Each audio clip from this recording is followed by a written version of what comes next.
মনেতে আমার মধ্যে জাগতে পারে।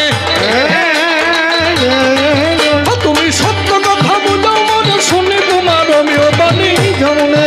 আরে তুমি প্রেম জাগাতে চাইলে বড় ভক্তবৃন্দের শরণ তলে একবার ধুলা মেখে নাচো হরি হরি বলে।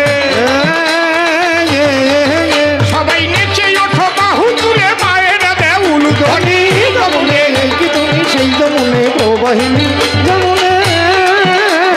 বলো দেখি আমার ধারে ভক্ত চিনব কেমন করে। কোন কোন লক্ষণ থাকে বলো ভক্তের ভিতরে। ওই আমার জানতে বলো ইচ্ছা করে শুনি তোমার অমিয় বাণী যেমনে। যে সদা কৃষ্ণ বলে চোখের জল